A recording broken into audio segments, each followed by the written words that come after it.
नमस्कार भक्तों, एच के कथा चैनल में आपका स्वागत है। आज हम कल्कि अवतार की कथा के बारे में जानेंगे कि किस प्रकार उन्होंने पृथ्वी पर अवतार लेकर अधर्मियों को नष्ट किया, कलयुग का नाश किया। तो आइए इस कथा का शुभारंभ करते हैं। जब यह पृथ्वी अभी भी भगवान श्री कृष्ण के चरण चिन्हों से पावन थी, जब द्वारका में धर्म सांस ले रहा था, जब मनुष्य के हृदय में अभी भी लज्जा थी, भय और मर्यादा जीवित थी, उसी काल के अंत में समय ने करवट ली। शास्त्र कहते हैं, जिस क्षण भगवान श्री कृष्ण ने अपनी लीला को समेटा, जिस क्षण उन्होंने यह निश्चय किया कि अब पृथ्वी को अपने कर्मों का फल स्वयं भोगना होगा, उसी क्षण कली का प्रवेश हुआ। यह प्रवेश फूल नगाड़ों के साथ नहीं हुआ, कलयुग किसी युद्ध की तरह नहीं आया। वह मौन, सूक्ष्म और धीरे धीरे मनुष्य के भीतर उतरा। धर्म उस समय 4 चरणों में खड़ा था: सत्य, तप, दया और दान। श्री कृष्ण के प्रस्थान के साथ ही 3 चरण टूट गए और धर्म केवल एक पैर पर कांपता हुआ खड़ा रहा। यही कारण है कि शास्त्र कहते हैं, कलियुगे केवल नाम आधारो धर्मा, अर्थात कलियुग में केवल नाम मात्र धर्म रह जाएगा। कलियुग के प्रथम लक्षण।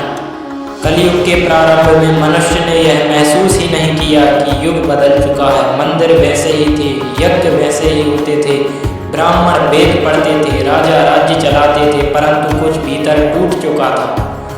अब मनुष्य सत्य इसलिए नहीं बोलता था कि वह धर्म है, बल्कि इसलिए बोलता था कि उससे लाभ हो। अब दान इसलिए नहीं दिया जाता था कि करुणा जागी है, बल्कि इसलिए दिया जाता था कि लोग क्या कहेंगे। यहीं से पाखंड का जन्म हुआ, धर्म का बाहरी और आंतरिक रूप। शास्त्र कहते हैं, कलयुग में धर्म बाहर से चमकेगा और भीतर से सड़ जाएगा। मनुष्य माथे पर तिलक लगाएगा, लेकिन मन में द्वेष रखेगा। वह वेदों का उच्चारण करेगा, लेकिन आचरण अधर्मी होगा। गुरु बनेंगे, पर उन्हें आत्मज्ञान नहीं होगा। केवल शिष्य दक्षिणा के लिए चाहिए। राज्य व्यवस्था का पतन। धीरे धीरे कलयुग ने अपना दूसरा वार किया राज सत्ता पर। राजा अब रक्षक नहीं रहे, वे भक्षक बन गए। शास्त्र कहते हैं, ऐसा समय आएगा जब राजा कर बढ़ाएंगे, पर प्रजा को सुरक्षा नहीं देंगे। न्याय बिकने लगेगा, निर्दोष दंडित होगा, अपराधी सम्मानित होगा। राजा स्वयं ही धर्म का हनन करने लगेंगे। परिवार व्यवस्था का टूटना। कलयुग का सबसे गहरा घाव परिवार पर पड़ा। जहाँ कभी पिता देवता समान था, माता साक्षात तीर्थ मानी जाती थी, वहीं वह माता पिता बोझ समझे जाने लगे। संतानें उन्हें त्याग देंगी, भाई भाई का शत्रु बनेगा, रिश्ते स्वार्थ की रस्सी से बंधेंगे, विवाह धर्म नहीं रहेगा, वह सौदा बन जाएगा। कलयुग जैसे जैसे आगे बढ़ा, उसने केवल मनुष्य के कर्म नहीं बदले, उसने मनुष्य की चेतना ही बदल दी। पहले पाप करने के बाद मनुष्य के मन में भय होता था, अपराध बोध होता था, पर अब शास्त्र कहते हैं कि ऐसा समय आया जब पाप करने के बाद गर्व होने लगा।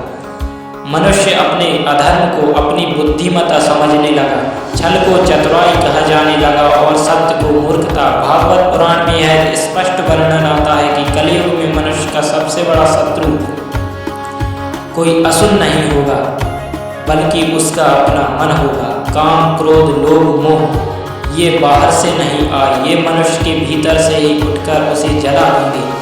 मनुष्य जानता होगा कि वह गलत कर रहा है, फिर भी नहीं रुकेगा, क्योंकि उसकी इच्छाएं उसकी बुद्धि को बांध चुकी होंगी। समय के साथ शिक्षा भी बदल गई।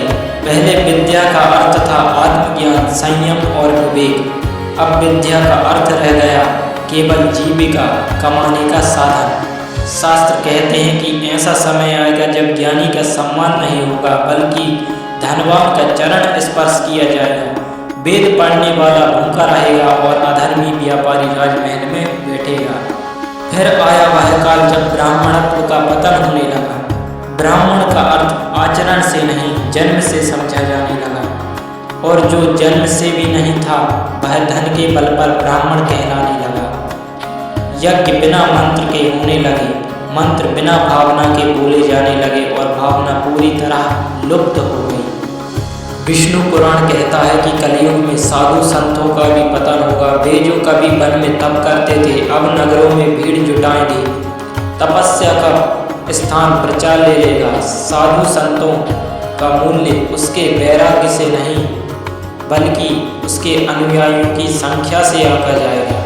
जो सच बोलेगा वह सताया जाएगा और जो लोगों को भ्रम देगा वह पूजित होगा। धीरे धीरे समाज में भय का वातावरण बनने लगा। मनुष्य को मनुष्य से डर लगने लगा।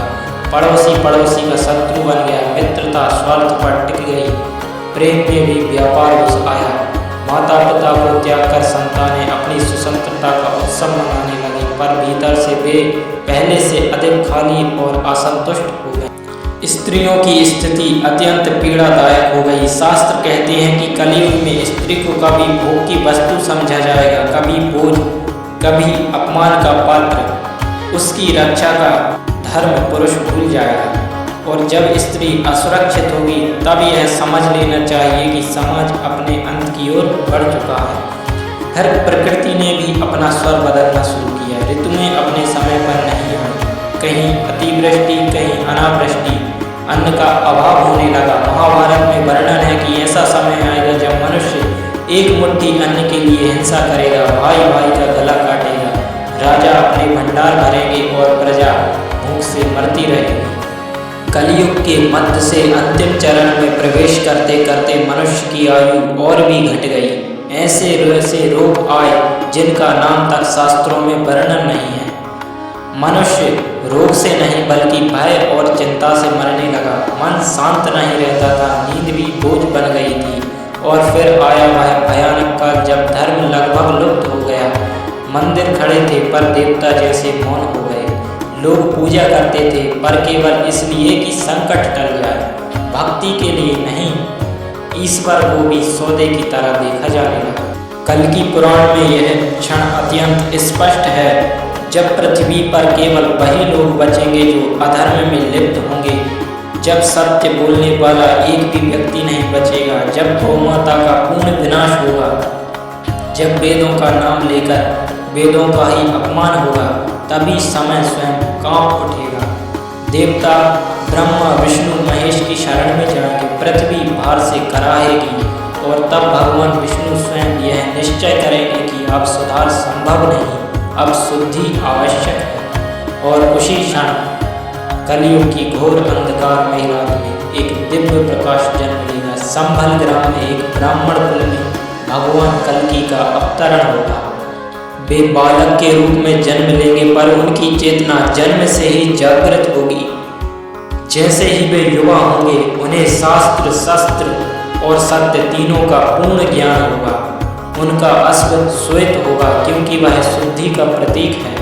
उनकी तलवार केवल लोहे की नहीं होगी, वह धर्म की ज्वाला होगी। कल्कि अवतार युद्ध लंबा नहीं होगा। यह महाभारत जैसा चलने वाला संग्राम नहीं, यह क्षणिक संहार होगा। अधर्मी राजा, पाखंडी साधु, धर्मद्रोही ब्राह्मण सब उसी क्षण नष्ट हो जाएंगे।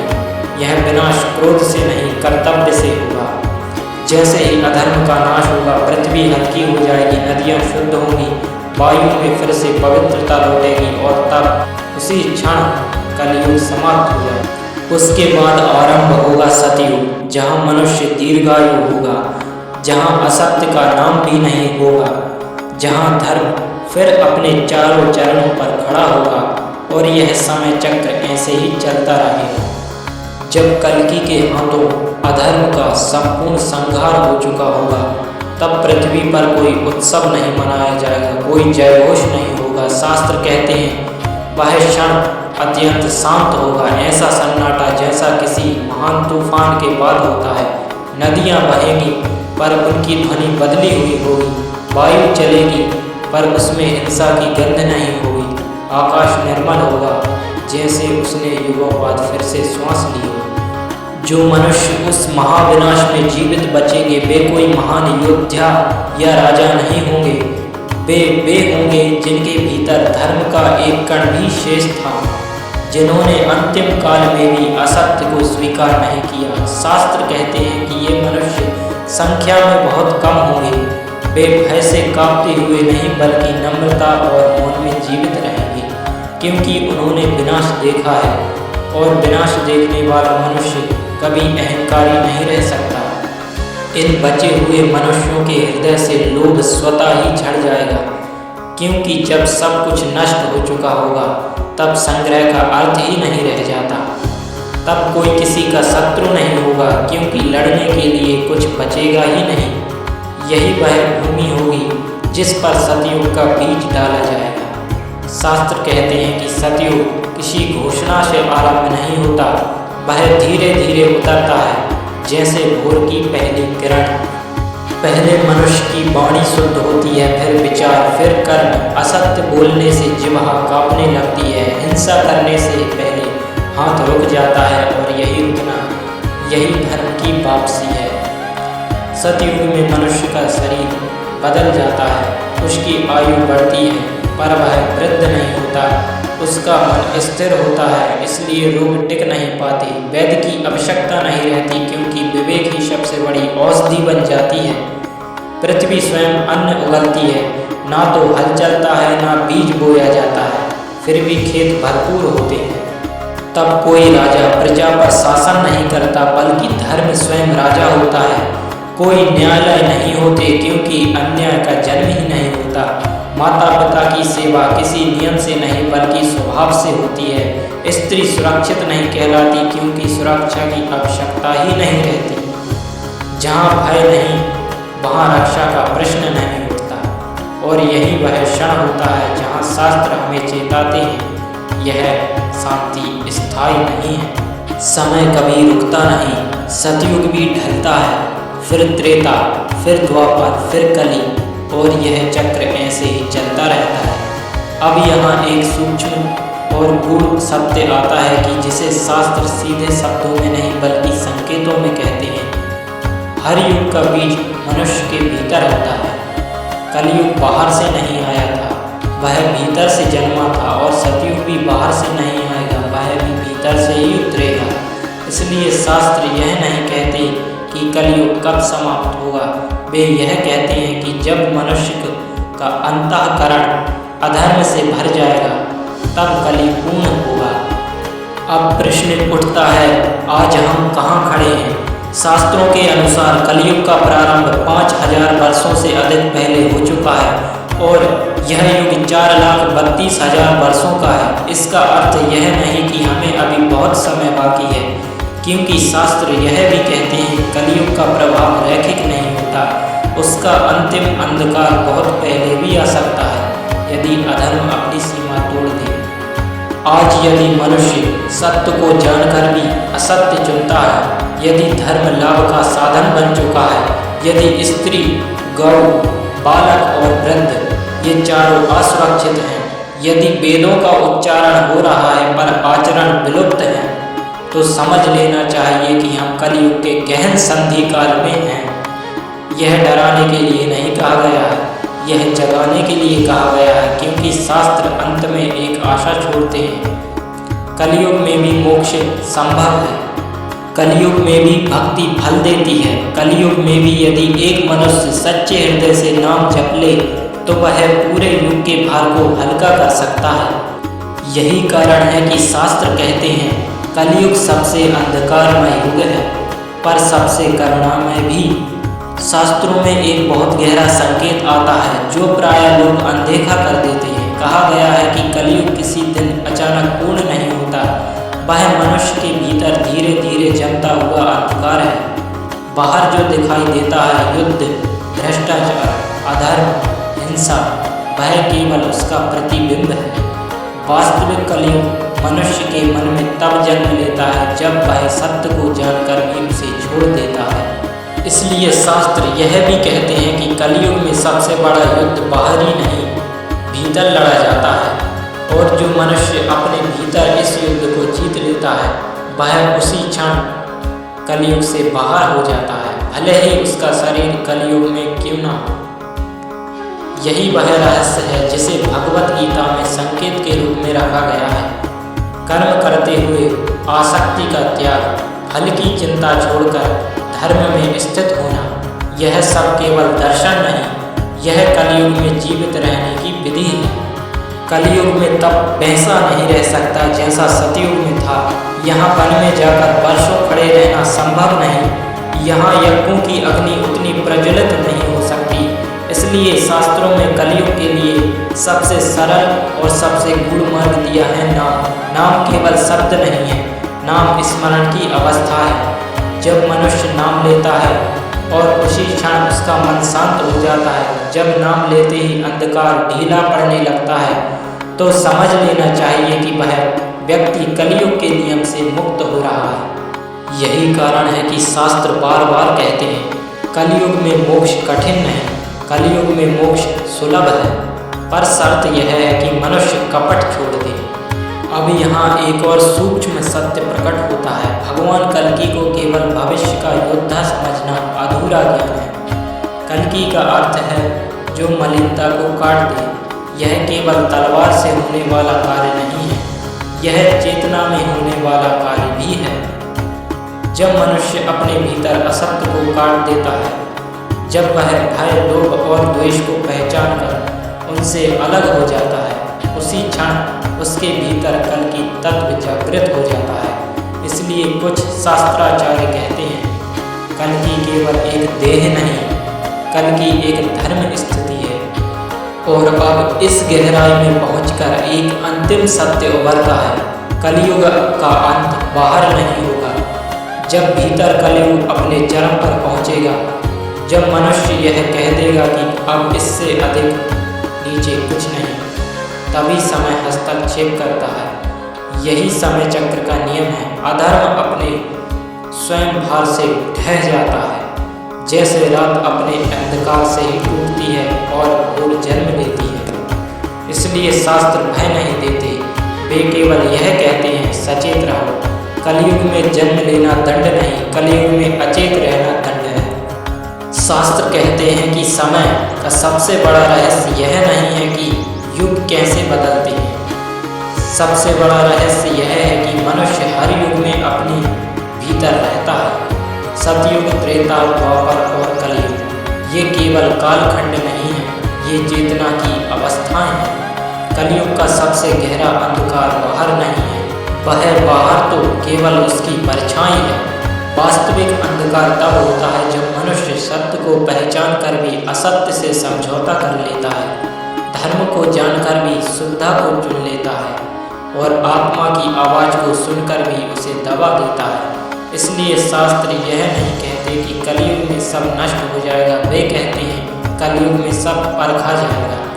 यह युग वह कसौटी है जहाँ ज्ञान बिना अहंकार के टिकता है या नहीं, भक्ति बिना भय के जीवित रहती है या नहीं, और मनुष्य बिना किसी पुरस्कार के भी सही रह सकता है या नहीं। कल्कि का अवतरण केवल एक भविष्य की घटना नहीं है, वह उस क्षण का प्रतीक है जब समय स्वयं खड़ा होकर कहता है अब बस। जब अधर्म इतना बढ़ जाता है कि उसे ढोना असंभव हो जाता है, तब समय तलवार नहीं उठाता, वह संतुलन स्थापित करता है। और वही संतुलन, वही धर्म, वही सत्य सतयुग का जन्म बनता है। पर शास्त्र यहाँ एक अंतिम अत्यंत करुण सत्य कहते हैं। वे कहते हैं यदि कोई मनुष्य कलयुग में रहते हुए भी लोभ से मुक्त, द्वेष से दूर और भीतर से सच्चा है, तो वह सतयुग में ही जी रहा है। और यदि सतयुग में भी अहंकार, हिंसा और असत्य में डूबा हो, तो वह अपने लिए कलयुग रच लेता है। यही कारण है कि शास्त्र डराते हैं, वे चेताते हैं। वे कहते हैं तुम्हें कल्कि की प्रतीक्षा नहीं करनी है, तुम्हें अपने भीतर के असत्य को काटना है। नाम स्मरण महान इसलिए नहीं है कि वह कोई मंत्र है, नाम स्मरण इसलिए महान है क्योंकि वह मनुष्य को क्षण भर के लिए भी सही अहंकार से बाहर ले आता है और उस एक क्षण में पूरा कलयुग हार जाता है। अब जब यह कथा यहाँ तक पहुँच चुकी है, तो इसे किसी निष्कर्ष की आवश्यकता नहीं है, क्योंकि जो कुछ कहा जाना था वह कहा जा चुका है। यदि इस कथा को सुनने के बाद कोई व्यक्ति थोड़ी देर चुप हो जाए, यदि वह किसी को दोष देने से पहले एक बार स्वयं को देख ले, यदि वह धर्म को बहस नहीं बल्कि जीवन समझ ले, तो समझ लेना चाहिए कि शास्त्र सफल हो गए। और यही कलयुग की सबसे बड़ी विडंबना है। यह सबसे अंधकारमय युग है और यही मोक्ष का सबसे सरल द्वार भी है।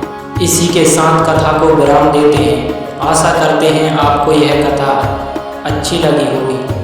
जय श्री हरि।